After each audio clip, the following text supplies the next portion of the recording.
আসসালামু আলাইকুম ভাইয়া আপুরা। আজকে আমি তোমাদের সামনে chemistry first part fifth chapter এর এমসিকিউগুলোকে সলভ করব। অর্থাৎ কর্মমুখী রসায়ন হাজারিনাগ স্যারের বইয়ের অনুশীলনের যে এমসিকিউগুলো আছে সেগুলোকে আমি সলভ করে দেব। এবং সলভ করার সময় যেই ইনফরমেশনগুলো তোমাদের জন্য ইম্পর্টেন্ট আমি ওই ইনফরমেশনগুলোও তোমাদেরকে দিয়ে দেওয়ার ট্রাই করব, যাতে তুমি এই অনুশীলনী এমসিকিউগুলো সলভ করলে তোমার বইয়ের একটা ভালো আইডিয়া চলে আসে। তো চলো শুরু করি। দেখো ভাইয়া, প্রথমে যে কোশ্চেনটা বলছে, খাদ্যদ্রব্য পচনে অন্যতম সহায়ক কোনটি? দেখো, খাদ্যদ্রব্য পচন করতে হলে একটা মাধ্যম হলো জারণ। তাই তোমাকে জারণ করতে হবে। আর জারণ করার জন্য কি ইউজ করে ভাইয়া?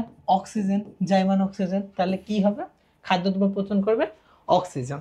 অক্সিজেন আরও অনেকগুলা কাজ করে। অক্সিজেন দাহ্য নয়, নিজে জ্বলে না, অন্যকে জ্বলাতে সাহায্য করে, এটাও একটা তার কাজ। কোনটি, দ্বিতীয় নম্বর প্রশ্ন আসো, কোনটি প্রাকৃতিক খাদ্য সংরক্ষক? এই যে প্রাচীনকাল থেকে আমরা খাবার লবণ খাই না ভাই? সমুদ্রেই কিন্তু আমরা খাবার লবণের সোর্স, তাই না? সমুদ্র কি প্রাকৃতিক না? তাহলে সোডিয়াম ক্লোরাইড বা খাবার লবণ হচ্ছে প্রাকৃতিক খাদ্য সংরক্ষক। ওকে, 3 নম্বর প্রশ্ন দেখো, নিরাপদ কৃত্রিম খাদ্য সংরক্ষক হিসেবে পরিচিত কোনটি? এই যে খাদ্য সংরক্ষণ, কিন্তু খাদ্য সংরক্ষক দুই প্রকার, একটা কৃত্রিম, একটা হলো প্রাকৃতিক। এই যে সোডিয়াম ক্লোরাইড পড়লাম, এটা ছিল হলো প্রাকৃতিক। তাহলে কৃত্রিম কোনগুলো হবে বলো তো ভাইয়া? কৃত্রিমের ভেতরে পড়বে হলো সোডিয়াম বেনজয়েড। এটা সংকেত কি? আমাদের বেনজিন, তার সাথে আমাদের সোডিয়াম যুক্ত আছে, এটার নাম হলো সোডিয়াম বেনজয়েড। এবং এটা হচ্ছে আমাদের ডিরেক্ট থাকতে পারে না, CH3 COO এভাবে থাকে এটা। ওকে, তো এটার সংকেত কি হয়? C6H5COO। এটা হলো সোডিয়াম বেনজয়েড। এই সোডিয়াম বেনজয়েডটাই আসলে হচ্ছে আমরা কৃত্রিম খাদ্য সংরক্ষক হিসেবে ব্যবহার করতে পারি। পরের প্রশ্নে আসো, কৃত্রিম খাদ্য প্রিজারভেটিভ কোনটা? ওকে, এই যে সোডিয়াম বেনজয়েড লিখলাম C6H5COO, এটা আদি রূপে কি ছিল? এখানে সোডিয়ামের পরিবর্তে হাইড্রোজেন ছিল, তখন কি হবে? C6H5COO। এইটাই হলো আমাদের অ্যান্সার। ওকে, পরের প্রশ্ন আসো, নিচের কোনটি, 5 নম্বর প্রশ্ন, নিচের কোনটি অ্যান্টি মাইক্রোবিয়াল প্রিজারভেটিভস নয়? অ্যান্টি মানে অ্যাগেনস্ট, মাইক্রোবিয়াল মানে ক্ষুদ্র ক্ষুদ্র জীবাণু, ভাইরাস, ব্যাকটেরিয়া, এইগুলা। এদের বিরুদ্ধে প্রিজার্ভ হিসেবে ইউজ করা হয় না হলো ফরমালিন। এই ফরমালিন কোনো প্রিজারভেটিভই না ভাইয়া, তাহলে ফরমালিন তুমি ইউজ করবে না, ফরমালিন হলো খারাপ জিনিস। ওকে, আসো ভাইয়া পরের প্রশ্নে আসি। 6 নম্বর প্রশ্নে বলছে, দেখো প্রিজারভেটিভ প্রিজারভেটিভ রূপে তুমি যে অ্যাসিটিক অ্যাসিড ইউজ করতেছো, এটার পিএইচ কত হবে? দেখো ভাই, আমাকে অনেকগুলার পিএইচ জানা লাগবে, আমরা সবগুলার পিএইচগুলো একবার করে একটু দেখে নিই। হ্যাঁ, তুমি যখন কোনো সরবেট ইউজ করতেছো, কি বললাম? সরবেট, সেই সরবেট যে কোনো সরবেট হোক, সেই সরবেট হতে পারে সোডিয়াম, পটাশিয়াম বা ক্যালসিয়াম। তুমি যখন সরবেট ইউজ করবা, তখন সে 4.8 পিএইচ পর্যন্ত কোনো একটা দ্রব্যকে সংরক্ষণ করতে পারে এই পিএইচে। তুমি যখন ascorbic acid acetic acid use করবা, অ্যাসিটিক অ্যাসিড, তখন সে 4.74 পিএইচ পর্যন্ত একটা বস্তুকে সংরক্ষণ করবে, বা এই পিএইচের রেঞ্জে সে ভালো কাজ করে। সাইটিক অ্যাসিডের ক্ষেত্রে তার পিএইচের রেঞ্জটা কী হবে? সাইটিক অ্যাসিডের ক্ষেত্রে তার পিএইচের রেঞ্জ হবে হচ্ছে ভাইয়া 3.14। কত? 3.14। আর হচ্ছে ক্যালসিয়াম প্রোপানয়েড, এটার ক্ষেত্রে কি হবে? প্রোপানয়েড, এটার ক্ষেত্রে তার ভাইয়া পিএইচের রেঞ্জ হবে হলো 4.89। তাহলে এই রেঞ্জগুলো তোমাকে একটু মনে রাখতে হবে, এগুলো মেডিকেল অ্যাডমিশনের জন্য প্রচুর ইম্পর্টেন্ট ভাইয়া। এর ভিতরে দেখো সাইটিক অ্যাসিডের পিএইচ কত? 3.14। এই যে পিএইচ হলো 3.14, এটাই আমাদের অ্যান্সার। পরের প্রশ্ন দেখো, 7 নম্বরে কি বলছে? খাদ্য সংরক্ষণে ব্যবহৃত অ্যান্টিঅক্সিডেন্ট কোনটা? এই যে খাদ্য সংরক্ষণের জন্য তুমি যে ব্যবহার করো, সেই অ্যান্টিঅক্সিডেন্ট 2 রকম আছে। কয় রকম আছে ভাইয়া? 2 রকম আছে। তো আমি একটু ডিটেলেই বলি এটাকে। অ্যান্টি সংরক্ষক হচ্ছে বা হচ্ছে খাদ্য, আচ্ছা কয় নম্বর কোশ্চেন ছিল এটা? 7 নম্বর। আচ্ছা, এই অ্যান্টিঅক্সিডেন্টকে আমরা দুইটা ভাগে ভাগ করতে পারি। কিভাবে? অ্যান্টিঅক্সিডেন্টকে আমরা দুইটা ভাগে ভাগ করি। একটা হচ্ছে মুক্তমূলক শোষণকারী অ্যান্টিঅক্সিডেন্ট, আরেকটা হচ্ছে ভাইয়া অক্সিজেন শোষণকারী অ্যান্টিঅক্সিডেন্ট। অক্সিজেন শোষণকারী অ্যান্টিঅক্সিডেন্ট। যে মুক্তমূলক শোষণকারী অ্যান্টিঅক্সিডেন্ট, সেটার উদাহরণ হলো BHA, BHT, TBHQ, butylated hydroxy anisole, butylated hydroxy toluene, tertiary butylated hydroxy amine বলা হয়ে থাকে। ওকে, তো এইগুলো আমরা ইউজ করে থাকি, বা হ্যাঁ এগুলো হচ্ছে ভাইয়া মুক্তমূলককে শোষণ করে, বিএইচএ, বিএইচটি, টিবিএইচকিউ। আর অক্সিজেন শোষণকারী যেগুলো আছে সেগুলোকে মনে রাখি, বুয়েট ট্রিপলি, বুয়েট সিএসি, সিএসই, এই ভিটামিন সি, ভিটামিন ই, এবং এস পর হচ্ছে হলো সালফাইড বা সালফাইড লবণ, সালফাইড লবণ ইউজ করা হয়। তো আমরা এগুলো ইউজ করে থাকি। এগুলো হলো ভাই অ্যান্টিঅক্সিডেন্ট। কি বললো? মুক্তমূলক শোষণকারী, অক্সিজেন শোষণকারী। এরপরে যদি বলতাম ভাইয়া এই অ্যান্টিঅক্সিডেন্টকে তুমি আরেকভাবে ক্লাসিফাই করতে পারো। আচ্ছা থাকো, একটা হচ্ছে হলো প্রাকৃতিক, আরেকটা হলো ভাইয়া কৃত্রিম। আচ্ছা আমি এই পাশে কৃত্রিম লিখলাম, কৃত্রিম আর হচ্ছে ভাইয়া প্রাকৃতিক, কৃত্রিম আর প্রাকৃতিক। ওকে, এইভাবে তুমি ক্লাসিফাই করতে পারো। যেগুলা মুক্তমূলক শোষণ করে সে সবগুলাই হলো ভাই কৃত্রিম। তার সাথে মনে রাখো প্রোপাইল গ্যালেট। কে? Propyl gallate.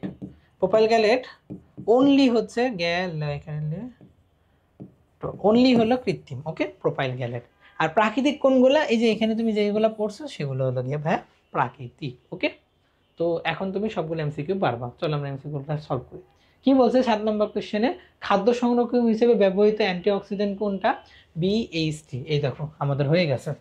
আচ্ছা 8 নম্বর কোশ্চেনে কি বলছে? কোনটি কৃত্রিম অ্যান্টিঅক্সিডেন্ট? ওই যে বলছিলাম যেগুলাই হচ্ছে মুক্তমূলক তোমার মুক্তমূলক শোষণ করবে সেগুলাই হচ্ছে হলো কৃত্রিম। আর এর ভিতরে লাস্ট টাইম পড়লাম হলো প্রোপাইল গ্যালেট, সেটা একটা কৃত্রিম অ্যান্টিঅক্সিডেন্ট। পরের প্রশ্ন, বিএইচএ এর ফুল ফর্ম কি? বিতে হলো বিউটালেটেড, এইচে হলো হাইড্রক্সি, এতে হলো অ্যানিসল। ওই যে তিনটা পড়লাম, বিএইচএ, বিএইচটি, টিবিএইচকিউ। ওকে, এটার অ্যান্সার হবে কম। ওকে, পরের প্রশ্নে আসো ভাইয়া। 9 নম্বর প্রশ্নে কি বলছে? 10 নম্বর কোশ্চেন দেখো, তেল ও চর্বিযুক্ত খাদ্যকে সংরক্ষণে কোনটি ইউজ করবা? তেল ও চর্বিযুক্ত খাদ্য সংরক্ষণের জন্য আমরা অ্যান্টিঅক্সিডেন্ট ইউজ করব, যাতে জারণ হয়ে খাদ্যের পচন না হয়। আর জারণ প্রতিরোধ করে কে অ্যান্টিঅক্সিডেন্ট হিসেবে? টিবিএইচএ, বিএইচটি, টিবিএইচকিউ। ওকে, পরের প্রশ্নে দেখো 11 নম্বর কোশ্চেন কি বলছে দেখো ভাইয়া। 11 নম্বর কোশ্চেনে বলছে যে সবজি সংরক্ষণের জন্য কি ইউজ করা হয়? কোন দ্রবণে ডুবিয়ে রাখা হয়? প্রাকৃতিকভাবে খেয়াল করো, একটা সবজি লবণের দ্রবণে ডুবিয়ে রাখো, সবজি কিন্তু সংরক্ষিত থাকবে। তাহলে আমরা লবণের দ্রবণ ইউজ করব। পরের প্রশ্ন, আম কৌটাজাতকরণে কোন যৌগটি ব্যবহৃত হয়? এই যে খুব ভালো একটা কোশ্চেন, খেয়াল করো ভাইয়া। কোনো কিছুকে যদি তুমি কৌটাজাতকরণ করতে চাও তাহলে আমাকে কৌটাজাতকরণ করতে চাও। আচ্ছা আমি এটাকে এক জায়গায় লিখে দিই। দেখো ভাইয়া, কৌটাজাতকরণ করার জন্য আমরা যেটা ইউজ করব, কৌটা হইলেই আমরা সাইট্রিক অ্যাসিড ইউজ করি। কি ইউজ করি? Citric acid, citric acid. Okay, এবং তার সাথে ইউজ করি হলো চিনি। তার সাথে কি ইউজ করি? চিনি ইউজ করি। এখন কোন যৌগে কতটুকু সাইট্রিক অ্যাসিড ইউজ করা হয় আর চিনি ইউজ করতে হয় এটা আমাকে একটু জানা লাগবে। যদি আম আর আনারস হয়, আম আর আনারস হয়, তাহলে আমি 20 থেকে 30% চিনি এবং আমরা 0.25% সাইট্রিক অ্যাসিড ইউজ করব। যদি আমার আনারসের পরিবর্তে আমরা কাঁঠাল ইউজ করি, এটাকে কৌটাজাতকরণ করতে 30% চিনি এবং 0.25% সাইট্রিক অ্যাসিড ইউজ করব। যদি পেয়ারা হয় ভাইয়া, যেগুলো ইম্পর্টেন্ট আমি এখানে লিখে দিচ্ছি, তোমরা একটু মুখস্থ করে নেবা। পেয়ারা যদি হয় তাহলে আমরা মনে রাখবা 0.06%, সরি পাশে না, 0.06% সাইট্রিক অ্যাসিড এবং তার সাথে ভাইয়া 10% চিনির দ্রবণ দেওয়া হয়। আর যদি ভাইয়া মাছ মাংস হইতো তাহলে আমরা কতটুকু সাইট্রিক অ্যাসিড ইউজ করতাম? 2% সাইট্রিক অ্যাসিড, 2% চিনি ইউজ করতাম। তো এইগুলো আমাদের লাগে। তাহলে কৌটাজাতকরণ করলেই আমরা সাইট্রিক অ্যাসিড মেইনলি ইউজ করি। আর সাইট্রিক অ্যাসিডের পার্সেন্টেজটা একটু দেখবা, আর হচ্ছে তার সাথে আমরা চিনি ইউজ করে থাকি। কোনটার ক্ষেত্রে কতটুকু এটুকু আমি বলে দিলাম। ওকে, তাহলে মানে প্রশ্নটার অ্যান্সার কি হবে বলো?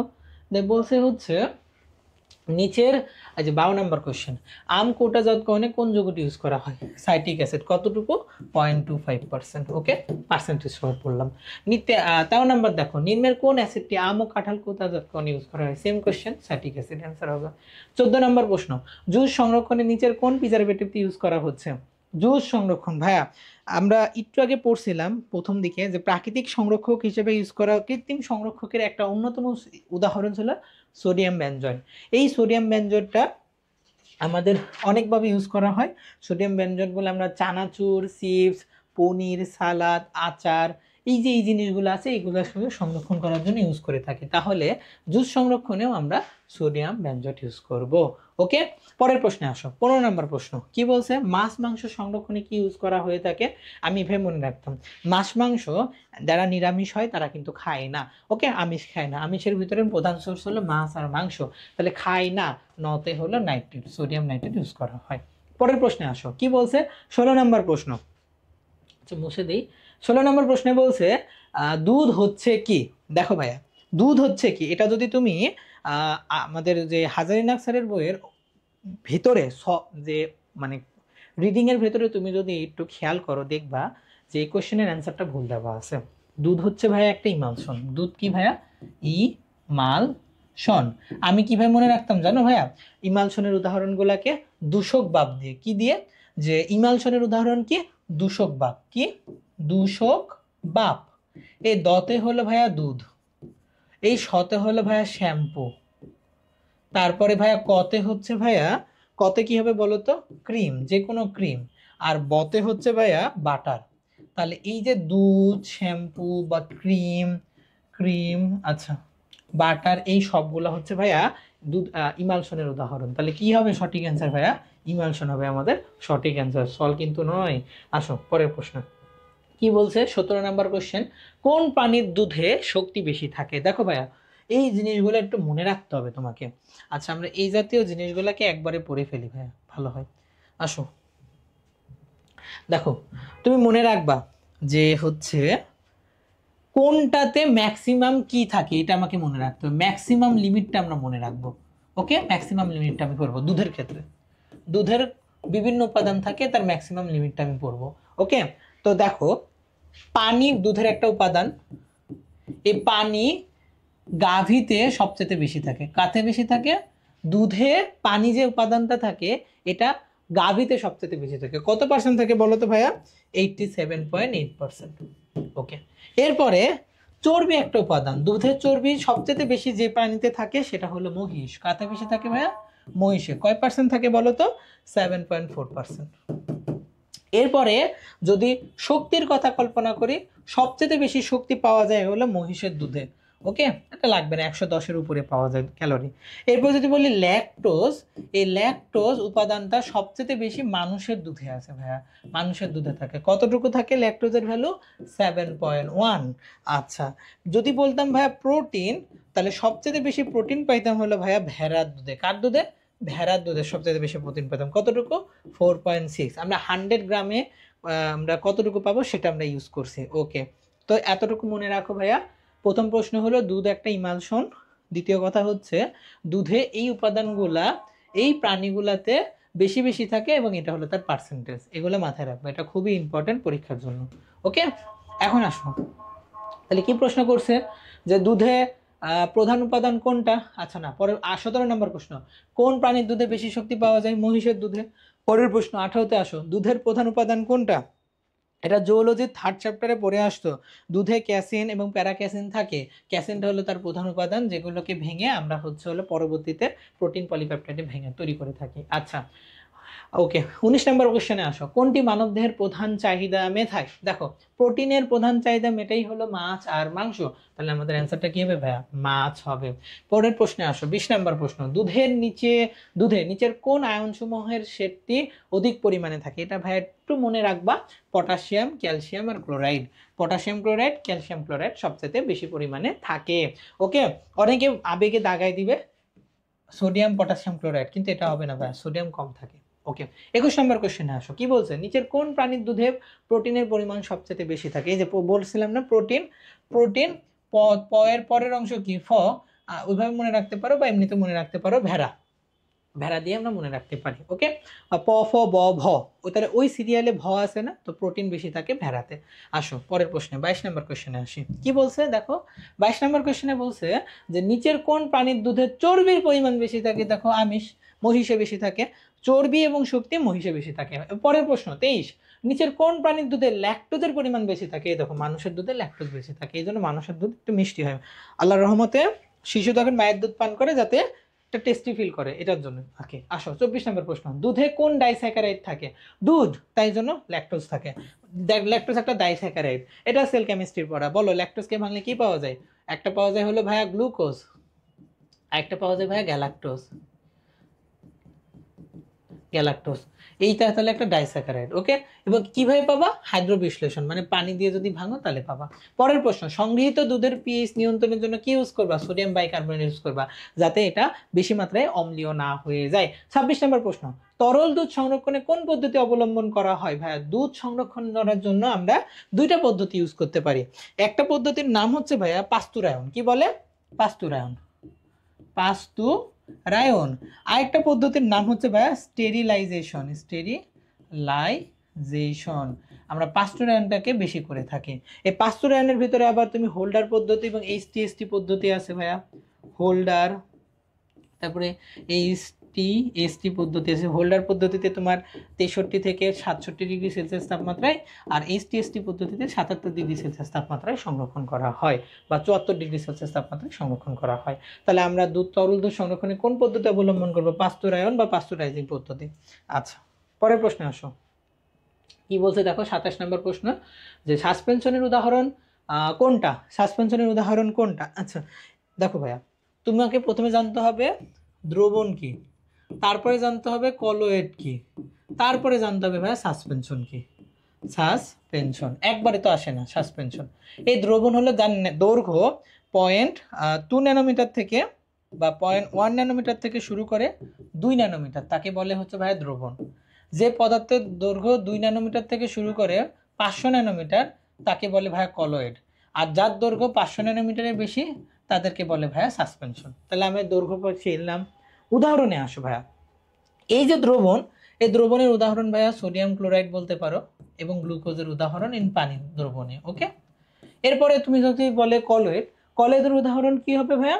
কলয়েডের উদাহরণকে আমি মনে রাখতাম দুধ মা দিয়ে। কি দিয়ে? দুধ মা। এই দতে হলো দুধ প্লাস বাটার, এবং মতে হচ্ছে হলো ভাইয়া মিষ্টান্ন।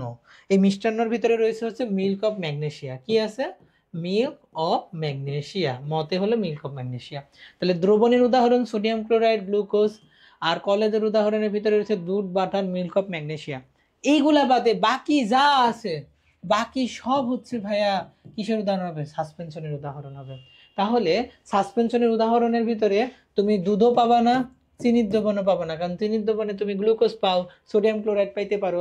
ওকে, আর এর ভিতরে সবচেয়ে উদাহরণ আমাদের বডিতে কি আছে ভাইয়া? রক্ত আছে, তাহলে রক্তই হবে আমাদের সাসপেনশনের উদাহরণ। ওকে, আসো ভাইয়া পরের প্রশ্নে আসি। কি বলছে 28 নম্বর কোয়েশ্চেন, যে পানিতে ময়দার মিশ্রণ কি হবে? দেখো ভাইয়া, আমরা হচ্ছে বডি নিয়ে পড়তেছি, বডির বাইরে চলে গেছে, তাহলে এটা দ্রবণ হওয়ার কথাও না, কলেজে হওয়ার কথা না। আমরা কি পড়লাম? সাসপেনশন, 500 ন্যানোমিটারের বেশি। আসলে এটাই হবে আমাদের সঠিক অ্যান্সার। যা বাকি সব বলছিলাম, বাকি সবের ভিতরে তুমি ধরে নিতে পারো পানিতে ময়দার মিশ্রণ।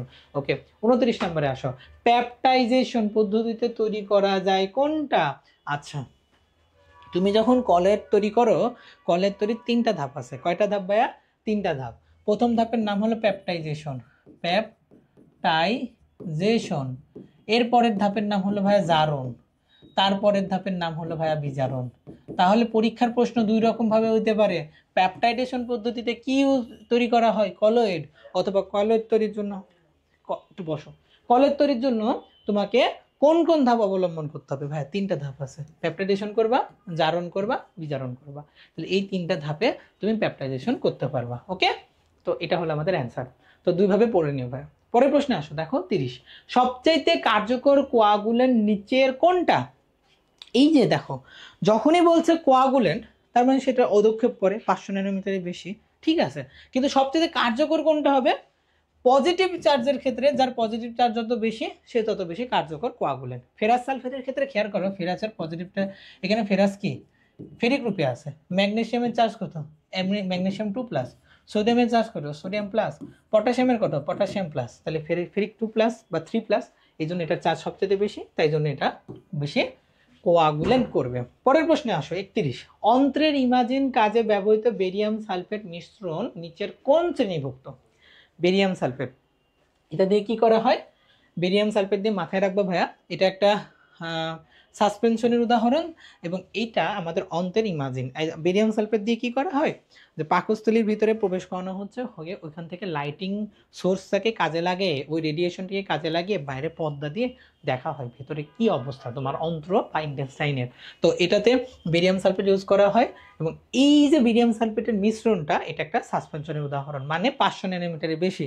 আমি বলছিলাম দুধ, বাটার, মিল্ক অফ ম্যাগনেশিয়া আর গ্লুকোজের মিশ্রণ বা সোডিয়াম ক্লোরাইড বাদে বাকি যা আছে সবই কিসের উদাহরণ হবে ভাইয়া, সাসপেনশনের। মিলে গেছে? দেখো এতগুলা মনে রাখবা না, এই মনে রাখার দরকার নেই, এই জন্য আমি একবারে বলেছি যে বাকি যা আছে সবই হলো সাসপেনশন। ওকে, পরের প্রশ্নে আসো, 32 নম্বর প্রশ্ন। দুধ থেকে ছানা পাওয়ার প্রক্রিয়াটাকে কি বলা হয় ভাইয়া? দুধ থেকে ছানা এই প্রক্রিয়াটাকে বলা হয় ভাইয়া কোয়াগুলেশন। তুমি যদি কোয়াগুলেশন করো তাহলে দুধ ধীরে ধীরে ছানাতে পরিণত হবে। ওকে, পরের প্রশ্ন দেখো, 33 নম্বর প্রশ্নে কি বলছে, যে মাখনকে পানিমুক্ত করতে কি করবা? তোমার কাছে মাখন আছে, তার ভিতরে পানি আছে, তুমি যদি চাপ দাও, তাহলে চাপ দেওয়ার কারণে মাখন থেকে ধীরে ধীরে পানিগুলো বের হয়ে যাবে। এটাই করতে হবে, চাপ দিতে হবে। পরের প্রশ্ন 34, যে ট্যালকম পাউডারের মূল উপাদান কোনটা? দেখো ভাইয়া, আমরা হচ্ছে যতগুলা পাউডার আছে বা যত কিছু আছে তার মূল উপাদানগুলোকে একবারে দেখে নিই, তাহলে আমাদের পড়াটা অনেক ইজি হবে। ওকে, দেখো, আচ্ছা, ওকে, তো দেখো আমরা হচ্ছে ট্যালকম পাউডার যদি বলি, তাহলে ট্যালকম পাউডারের মূল উপাদান ভাইয়া বলা হয় ট্যালক। কি বলা হয়? ট্যালক বলা হয়। ট্যালকের সংকেত কি ভাইয়া বলো তো? ম্যাগনেসিয়াম অক্সাইড, তার সাথে হচ্ছে সিলিকন অক্সাইড এবং পানি।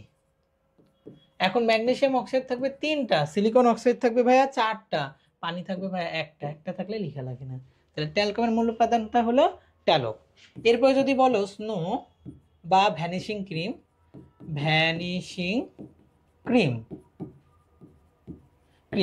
তখন তার মূল উপাদানটা কি হবে ভাইয়া? মনে রাখতাম, ভ্যানিশিং ক্রিম ভাগে ভতে ভ্যানিশিং ক্রিম, গতে হচ্ছে গ্লিসারিন। তাহলে গ্লিসারিয়াল মোনোস্টিয়ারেট বা গ্লিসারিন মোনোস্টিয়ারেট। ওকে, তাহলে এটা হচ্ছে ভাই স্নো বা ভ্যানিশিং ক্রিমের প্রধান উপাদান। এরপরে আসো ভাই কোল্ড ক্রিমের প্রধান উপাদান কি হবে তাহলে বলো তো? কোল্ড ক্রিমের প্রধান উপাদানের নাম ভাইয়া বোরাক্স। কি? বোরাক্সের সংকেত কি বলো তো ভাইয়া? বোরাক্সের সংকেত হচ্ছে সোডিয়াম 2, বোরন 4, অক্সিজেন 7, তার সাথে 10 অনুপানি। এটা। এরপরে আসো ভাইয়া মেহেদি। এই মেহেদি এর প্রধান উপাদানের নাম হলো ভাইয়া, মেহেদি দেওয়ার পরে মেয়েরা একটু নাচানাচি করে, এই জন্য এটার নাম হচ্ছে ভাইয়া লাচন হলো তার প্রধান উপাদান। এবং এটার সংকেত কি ভাইয়া? C10H6O3। এটাকে আমরা আরেকভাবে লিখতে পারি 2 হাইড্রোক্সি 1,4 ন্যাপথাকুইনন।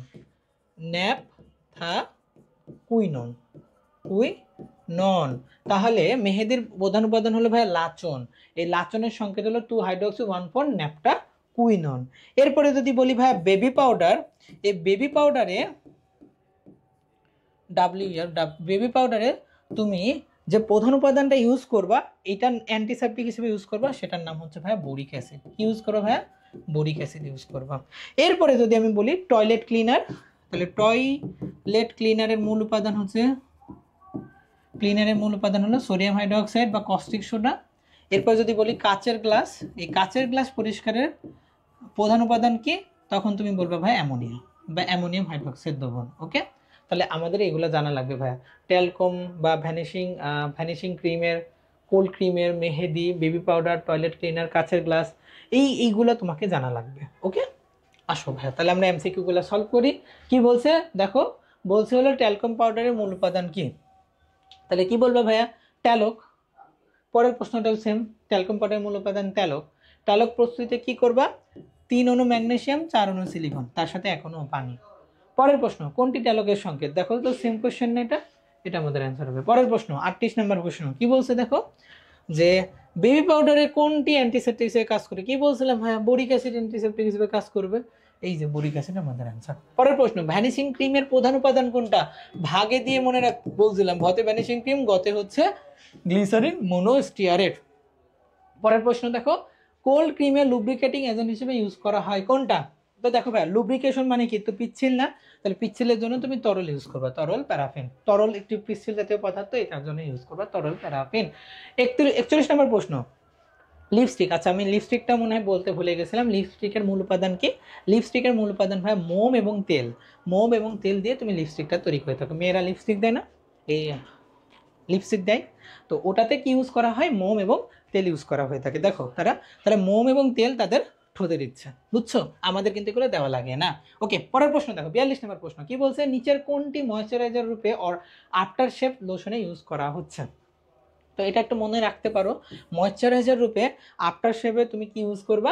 গ্লিসারিন ইউজ করবা বা গ্লিসারল ইউজ করবা। ওকে, পরের প্রশ্ন দেখো, টয়লেট ক্লিনারের প্রধান উপাদান কোনটা?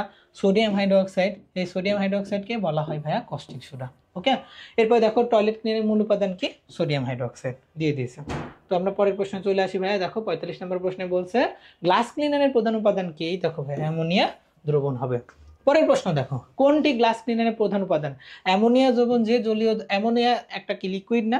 লিকুইডকে বলা হয় অ্যাকুয়া, তাহলে অ্যাকুয়া অ্যামোনিয়া বলা হচ্ছে। 47 নম্বর প্রশ্ন কি বলছে? গ্লাস ক্লিনারের মূল উপাদান কি? একই কথা, এই যে অ্যামোনিয়া দ্রবণ। 48-এ বলছে গ্লাস ক্লিনারে ব্যবহৃত রাবিং অ্যালকোহল নিচের কোনটা? এই দেখো ভাই, এটা একটু মাথায় রাখবা, ভালো একটা কোশ্চেন। গ্লাস ক্লিনারে তুমি ইউজ করো 3 কার্বনের অ্যালকোহল। কয় কার্বনের অ্যালকোহল? 3 কার্বনের অ্যালকোহল। তাহলে এটার নাম হবে প্রোপাইল অ্যালকোহল। এটা আরেকটু ভালো করে বললে এটার নাম হলো আইসোপ্রোপাইল অ্যালকোহল। 49 নম্বর প্রশ্ন কি বলছে? মেহেদির রঙের কারণ নিচ কোন রাসায়নিক দ্রব্য? দেখো, ওই যে মেহেদি দিয়ে মেয়েরা লাচে নাচে, ওখান থেকে হলো লাচন। ওকে, এখন আসো 50 নম্বর প্রশ্ন, গাজন প্রক্রিয়ায় কোন পরিবর্তন সম্পন্ন হয়? এই যে এটা ভালো প্রশ্ন করে বলছে, গাজন প্রক্রিয়ায় তোমার কোন পরিবর্তন সংঘটিত হয়? যে তোমার কাছে আছে গ্লুকোজ C6H12, এটা আছে। তুমি যখন গাজন প্রক্রিয়া সম্পন্ন করবা তখন তোমার এখান থেকে তৈরি হবে হচ্ছে হলো তোমার ইথানল তৈরি হবে, অর্থাৎ হচ্ছে সেখান থেকে চলে যাবে CH3COOH ভাঙার মাধ্যমে পচনের। আচ্ছা, ইথানল তো এটা না, আচ্ছা ইথানলের সংকেতটা আমি লিখে দিই। এখান থেকে তৈরি হবে তোমার হচ্ছে CH3CH2OH তৈরি হয়ে থাকে। তুমি যখন গাজন করো তখন গ্লুকোজ থেকে তোমার হচ্ছে ইথানলটা তৈরি হয়ে থাকে। এটা হচ্ছে গিয়ে ব্যাপার। ওকে, আচ্ছা এটা মাথায় রাখো। এখানে নম্বর প্রশ্নে কি বলছে দেখো, যে ভিনেগার থাকে কোনটা? আচ্ছা, ভিনেগারটা কি?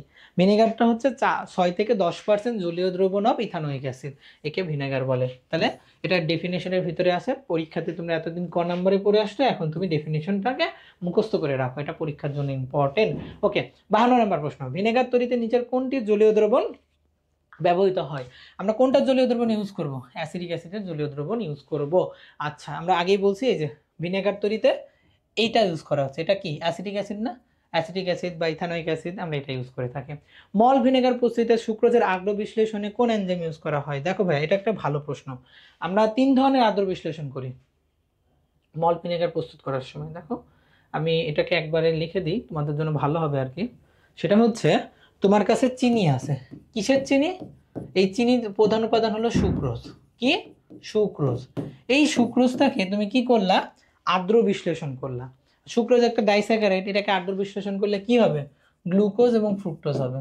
এই জন্য এই গ্লুকোজ এবং ফ্রুক্টোজকে বলা হয় ইনভার্টেড সুগার। ইনভার্টেড সুগার বলা হয়। কি বলা হয়? ইনভার্টেড সুগার বলা হয়। এবং আদ্র বিশ্লেষণ করলে এটা পাওয়া যায়। তখন ইনভার্টেড সুগার বলার কারণে এখানে যে এনজাইমটা ইউজ করতেছে এটার নাম হলো ইনভার্টেজ এনজাইম ইউজ করা হচ্ছে, এনজাইম ইউজ করা হয়। এখন এই ইনভার্টেড সুগার যখন কি গ্লুকোজ এবং ফ্রুক্টোজ, এটাকে তুমি যখন বিক্রিয়া করবা তখন এখান থেকে তুমি ইথানল পাবা। কি পাবা? ইথানল পাবা, ইথানল পাবা। এখানে তুমি যে এনজাইমটা ইউজ করবা সেটার নাম হলো জাইমেজ। কি নাম? জাইমেজ। এই ইথানলটাকে তুমি যখন আবার কি করবা? জারণ করবা, বিক্রিয়া করবা, তখন তুমি 10% অ্যাসিটিক অ্যাসিডের মিশ্রণ পাবা, অ্যাসিটিক অ্যাসিডের দ্রবণ পাবা। এই 10% অ্যাসিটিক অ্যাসিডের দ্রবণটাকে আমরা ইউজ করে থাকি। ওকে, ইউজ করে থাকি। আচ্ছা, তো এটাই হলো কি আমাদের প্রক্রিয়া। তাহলে আমরা কোন এনজাইম ইউজ করতেছি? ইনভার্টেজ। এই যে চিনিটাকে ভাঙলা, এই চিনিটাকে ভাঙে ভাঙার প্রক্রিয়াতে আমরা জানি যে ডাইস্যাকারাইডগুলোকে ভাঙতে কি লাগে, পানি লাগে, তাহলে পানি দিয়ে তুমি হাইড্রোলাইসিস করলা। ওকে, এটাই হলো গিয়ে প্রশ্ন। 53 নম্বর কোশ্চেনে কি বলছে, মল্ট ভিনেগার প্রস্তুত সুক্রোজের আদ্র বিশ্লেষণ করলে যেটা পাচ্ছ সেটার নাম হলো গ্লুকোজ ফ্রুক্টোজ, এক কথায় বলে ইনভার্টেজ। ওকে, 54 নম্বর কোশ্চেন দেখো কি বলছে, ফরমালিনে কি পরিমাণ মিথানল থাকে। খুবই ভালো প্রশ্ন, এটা অর্গানিক কেমিস্ট্রির পড়া। 40% তোমার ফর্মালডিহাইড থাকে, 60% পানি থাকে, এটা মিলে যে দ্রবণটা তৈরি হয় সেটাকে আমরা ফরমালিন বলি। ওকে, পরের প্রশ্নে আসো। দেখো 55 নম্বর কোশ্চেনে কি বলছে, বলছে যে কোনটি natural food preservative, sodium chloride, chapter শুরুতেই আমরা পড়ে আসলাম। 56 নম্বর প্রশ্ন, কোনটি প্রাকৃতিক প্রিজারভেটিভস নয়। দেখো তো, চিনির দ্রবণ হবে, সরিষার তেলও হবে, কিন্তু এই যে অ্যাসিটিক অ্যাসিড এটাও প্রিজারভেটিভ, বা সেটা প্রাকৃতিক নয়, এটা কৃত্রিম প্রিজারভেটিভস। ওকে, 57 নম্বরে আসো, কোনটি কৃত্রিম প্রিজারভেটিভস। তোমাদের বই খুলে দেখো, বই খুললেই পেয়ে যাবা সোডিয়াম বেনজয়েট এরকম একটা জিনিস, চ্যাপ্টারের শুরুতেই পড়ে আসলাম, COO বা C6H5COO, এটাই হচ্ছে সোডিয়াম বেনজয়েটের সংকেত, যেটা হচ্ছে কৃত্রিম প্রিজারভেটিভ হিসেবে অ্যান্টি মাইক্রোবিয়ালের এগেনস্টে কাজ করে থাকে।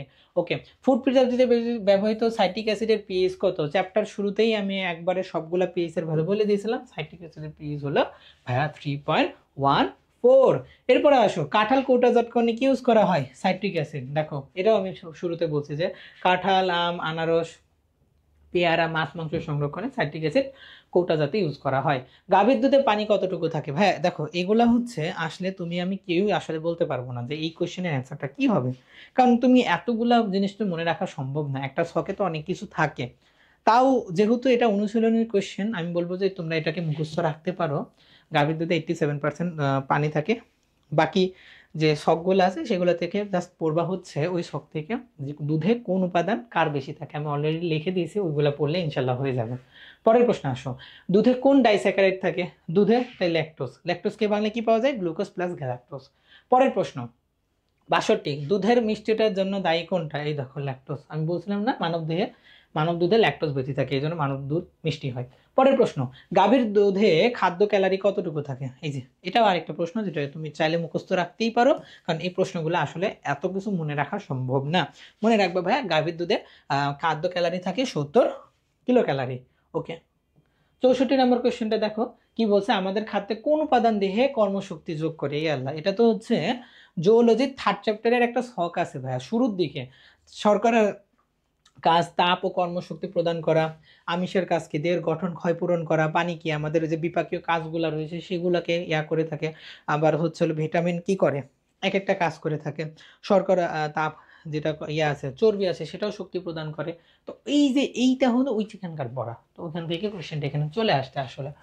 পরের প্রশ্ন 65, কোন শর্করাটি মানবদেহের পরিপাকের কাজেও শক্তি উৎপাদন করে। তুমি জানো মানবদেহে একটা শর্করা থাকে যেটা ডিরেক্ট ব্রেন ইউজ করতে পারে, সেটা হচ্ছে কি গ্লুকোজ।